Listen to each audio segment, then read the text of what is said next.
We're all students. It's time to get ready for your lesson today.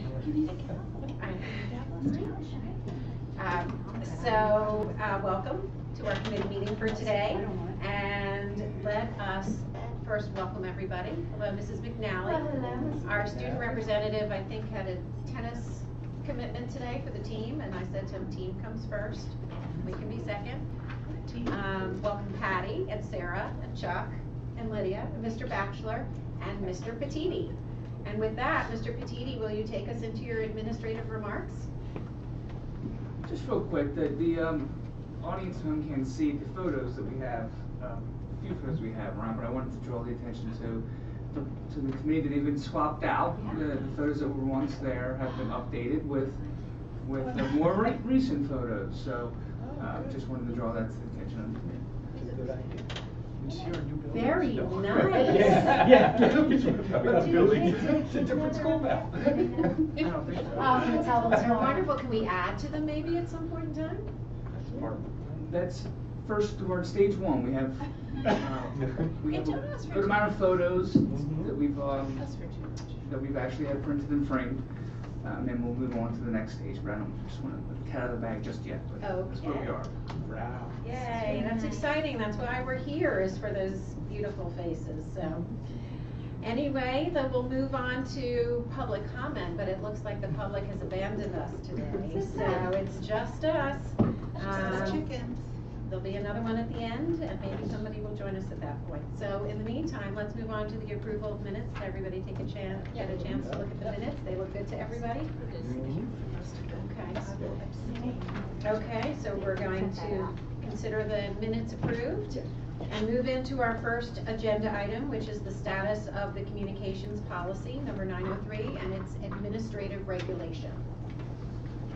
So this will be pretty quick. We went over the overview of the content last meeting, and just wanted to brief everyone that we are pretty set for March 30th to finish it. We are actually now going to ask Ed Diazio.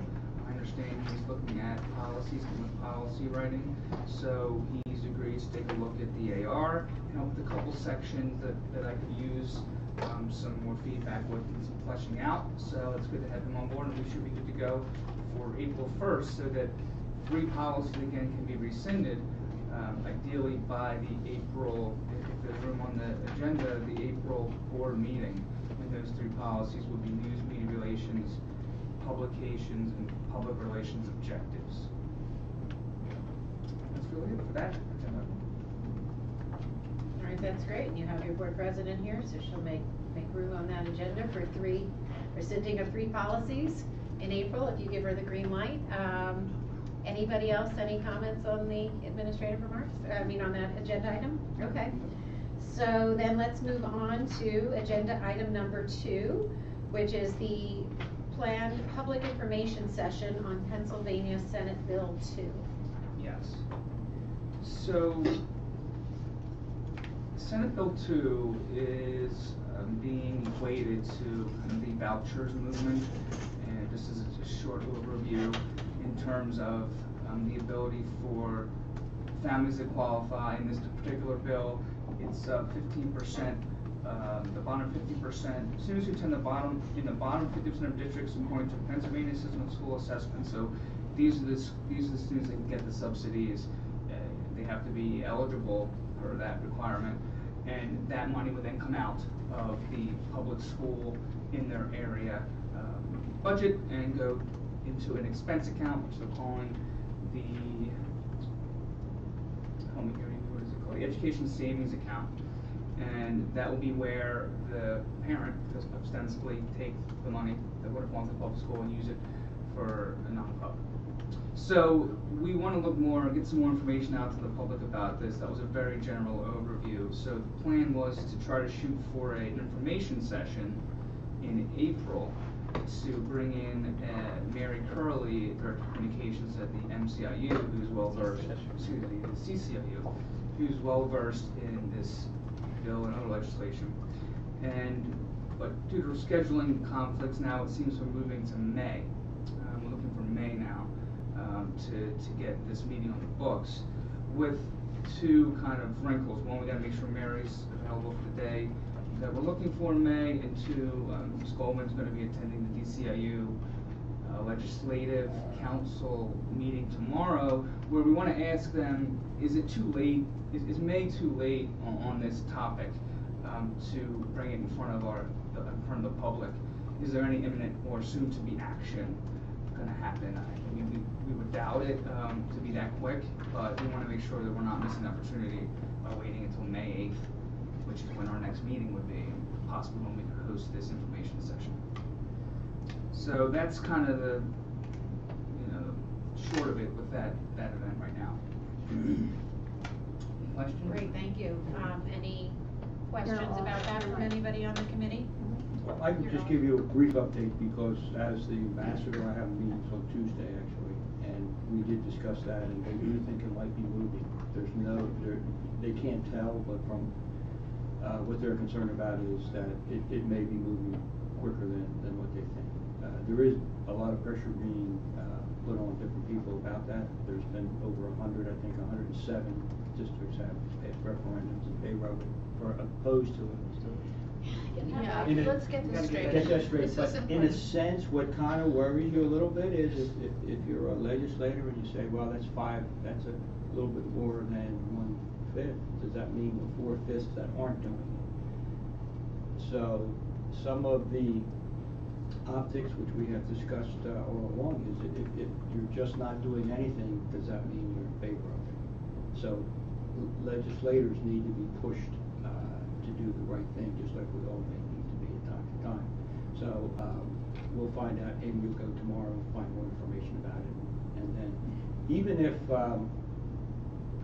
well, let's just wait and see what happens. I think it's a great idea to bring somebody in from CCIU that does have a lot of knowledge about it and share what's real out there. Yeah, I think just to contextualize it a little bit, this is essentially what school choice, what's been bandied about in the federal sphere, it would look like on the state level potentially with Senate Bill 2. And so that's why a lot of school districts are paying attention to it and want to better understand what the implications would be. So an information session was thought to be the best way to get our heads around what this legislation looks like. So I'll let you all know when I come back from the Legislative Council tomorrow as to what the latest is, because Larry Feinberg is pretty on top of that. Does anybody have any other questions, concerns, comments? I was just going to say that I like the idea of the information session, and that way it's open to whoever's able to attend. We were trying for that, we could extend a GRCC meeting and essentially cancel a meeting and have an information session instead. Because we're trying to schedule someone else, I know it doesn't work for everyone, but maybe we try an early morning. Sometimes early mornings works for board members as well, and not everybody I know, so I don't mean to, but I mean evenings don't always work either. But maybe we offer like a 8 a.m. or 9 a.m. time slot too. Let's wait to see the timing, but maybe we all offer that time slot as well. Sometimes I find board members can come earlier, also. So are you open to that? As long as our committee could do it. I know that it might be difficult for our teacher rep and student rep to join us. I don't want to pull you out for that. Okay. So, well, I think that first and foremost, we need to check, our committee seems to be good with early morning, or no, Well, Lydia? no. Yeah. I can't do early morning, Okay. but you can proceed with, Okay. I mean, if that's the only time we can get the And I'm just speaker. looking for, if we Yeah, find that's out after totally fine tomorrow, to it is more proceed. time sensitive, and it helps with scheduling this, if it Yeah. helps with scheduling the speaker, it's an option. Great. Well, maybe we'll shoot for the May still, but just to put another option out there. Great. potentially. Well, I'm glad you brought that up. I was gonna say that it would be nice, I was actually gonna ask if there's, and I trust that you guys have picked the best speaker you think you can find, but if perhaps there's either someone else or a different time, and we could still get it in March or April, I think that would be preferable, given Mr. Madden's concerns about it. Well, we'll know moving more, faster. we'll know more Okay, tomorrow. Right, and I think Back. some of the reason for the planning rolling out as it did was Mhm. because we were trying to keep to Tuesdays, because we know our board members We appreciate have it. Tuesdays reserved, and then of course we're trying to keep it from 5 o'clock on, because we know that that's also optimal for board members who have other commitments during the day. And so that was leaving us sort of a week-to-week kind of thing. And we were trying to do it on the week when there was GRCC, so. Sure. But if it's really pressing, then maybe that all goes out the window. We just do the best we can to have it in a timely way. I think the other avenue that we can use from that is if we video and then we post. I like it. And at that point, we could live stream possibly, and then Lydia could call in. No, or somebody Yeah, could, you know, so I'm just saying that there are ways that we can do that which can enhance it. We could check with, Yeah. we'd have to check with our speaker, make sure she's okay with us, taping the meeting. But yes, that's at least. Students could watch it? Well, or at least, again, or board members who can't attend can view it at a later time. That's You want fine. to put your informational. suggestion out Yeah, there? it would be fine, it would be okay, Right. I just Yeah, always sure. want to check with the Oh, yeah. speaker. Okay. I agree. Actually, yeah. Yeah. You know, if you did that, I know, I would love, it would be within my first period of class, and they're an incredibly talented group of kids, and we're reading a book right now that has to do with, what happens when you stop looking into these types of things, and that could be a great lesson for them to learn, and they could watch it as well. Good. Time's your first. My first period begins at 8:36 or something like that, around 8:30, yeah. So can classes pick up live streaming that we do in here? As long as they have an internet connection, they can watch it Right, on the website. Any Okay, person in right. the public could. They're Okay. incredibly active. We have an audience. Lots I of know. options. I mean, they're incredibly active right now. And our government relations, maybe we can let everybody know that it's happening, and if they want to watch, doesn't interfere with curriculum or anything. It is another form of curriculum, actually. It's part of it. Okay, so good. I think, well, I'll get back to you all tomorrow after the meeting and let you know what I find out. And moving along to our last item on our agenda for today, which is the Pennsylvania state government conversations going on about school safety. And the reason why this is on the agenda is, am I stealing your thunder, Mr. Petiti, on this, or did you want me to? No, I was gonna just mention when the public hearing is gonna be held. Okay. That it's Thursday, March 15th, so this Thursday at 9 a.m. in room 140 at the main Capitol building. And I'll let Ms. Goldman discuss kind of the substance of that if you, aware of that, So this past Friday, March 2nd, was the Senate Education Committee's hearing on student and school safety. There's Chairman Eichelberger. Yeah, with the big white box. That was the play button there. But anyway, it was about a 2-hour hearing, and it was very interesting. I mentioned this before, and I might be the only one who No, thinks I it's. watched. Okay, I made Chuck watch it. That was- I thought that was the least he could do as the co-chair of this committee. And it was very interesting. I also Yeah. liked Senator Regan's comments. They had a state senator who is a former U.S. Marshal talk about what he thought schools needed to do to be safer. There was the perspective of someone from the Pennsylvania State Police, from the Pennsylvania Department of Education. Particularly fascinating, I thought, was Sarah Daly, who is an assistant professor of criminology, law, and society at St. Vincent College. And then there was Mark DiRocco, who's the executive director of the Pennsylvania Association of School Administrators, and somebody else from a consulting group that does hardening of targets, I think schools, and anyway, it was really interesting. And so I would encourage anyone to watch either live or the video of the House's version of this, which, as Mr. Petiti said, is coming up this Thursday at 9 o'clock. They're going to have 4 different panels. The first one is going to address the current landscape of school safety. And Matthew Stem from the Pennsylvania Department of Education will be speaking again. They'll have the same person from the Pennsylvania State Police who spoke at the Senate hearing. And then they're going to have somebody from Pennsylvania the Emergency Management Agency. Panel 2 is going to be the views of Pennsylvania education organizations. PSBA will be speaking, and there'll be the Pennsylvania State Education Association will be speaking, the Pennsylvania Principals Association, the Pennsylvania Association of School Administrators, again, Dr. DiRocco will be there, and the Pennsylvania Association of School Business Officials will also present. The third panel will be the national approaches to school safety, featuring the Education Commission of the States and the National Conference of State Legislatures. And the fourth panel is going to be recommendations to improve school safety. There will be somebody from the Indiana Area Senior High School, the math teacher. Sarah Daly is coming back from St. Vincent College, the criminologist, and her story is really interesting. She was a classroom teacher who became a school counselor and then went into criminology from there. There'll be a superintendent from Blue Mountain School District. And I just think it's interesting, you know, as we all think about this topic, it's yet another worldview from other people about things that we can be doing and be on the lookout for.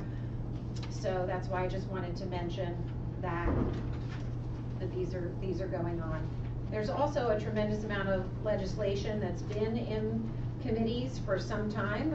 There was an article by Penn Live that said, here's how lawmakers think they can make schools safer. And there are all kinds, there are probably 15 to 20 different pieces of legislation that are hanging around out there, all having to do with school safety, that maybe get some momentum. So everybody, I think, should keep their eyes trained on that in case those end up becoming mandates for our schools. So with that, if anybody has any questions, I'd be happy to entertain them. Can you share with the group, even just by email or some other way, the links to the, you seem to have the link at least to the one from last week, but if you have an easy access to the link. I'm going to give you the websites because they're Okay. really easy, and I'm happy to send the links too, but I'll just Fine. announce No, what that's the, fine. because they're pretty easy. What I'm reading off of in terms of the agenda for Thursday's meeting is pahousegop.com. And when you go on the website, you'll see very clearly the link to the panel on Thursday. And for the Senate hearing, it's pasenatgop.com. And they have, again, same thing on the homepage is a link to not only the videotape of the hearing, but also all of the written testimony is there as well. Interesting stuff. You know, there were some really, I have to say, one of the things that this criminologist said was that her big focus, having been a counselor, was the fact that in addressing mental health issues that can manifest themselves as violence among students, is that need for human connection.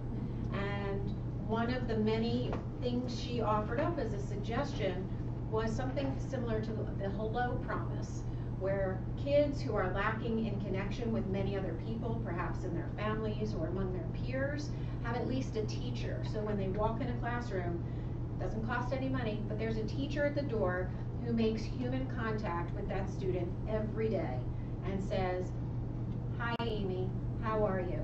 Every day, that might be the only human contact and interaction and caring that that student has at all that day or across the week. And she feels from her training as a school counselor and a criminologist that even something like that can make a huge difference to take the marginalized, disenfranchised kids and bring them a little bit more closer to, you know, having a sense of community.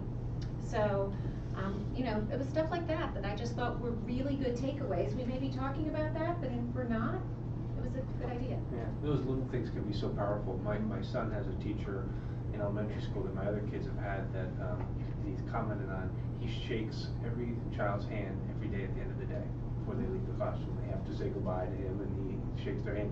And just the impact that has on a fourth grader is really interesting, and the kids really appreciate it and like it, and that outreach, that kids feel a part of something, that kids feel like they belong, is absolutely critical. Right. You know, and there are things like that that you know, our administrators and teachers do discuss that make a big impact.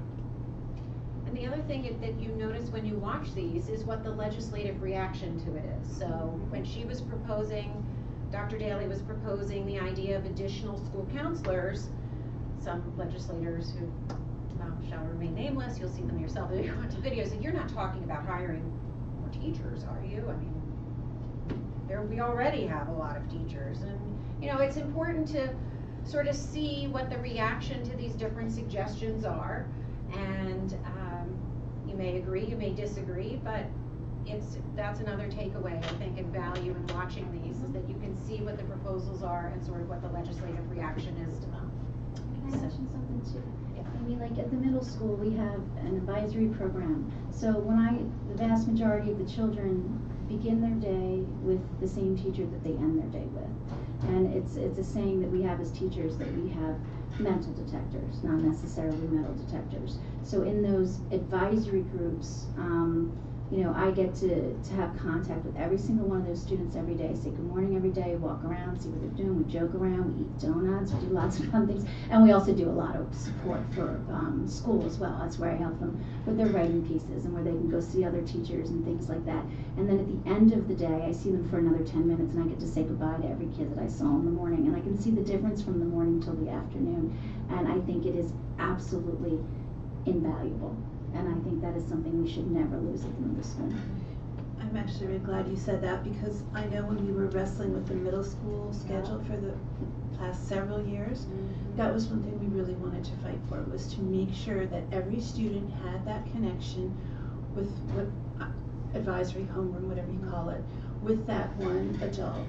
And that is also the reason we fought to preserve the team structure in the middle school, because that's also a way to make a bigger school seem smaller and to provide that personal touch or that extra support for all kids. So those are things, yeah, that I certainly have been fighting for Yeah, a long time. and Lydia, thank you for that, because that is something at the middle school that we absolutely treasure. We treasure our advisory time, we treasure our time at the end of the day. And we treasure our team time, because that's what makes the middle school. And we all know those middle years have more emotional and physical growth than any other time besides toddlerhood, if that's a word, besides when you're a toddler.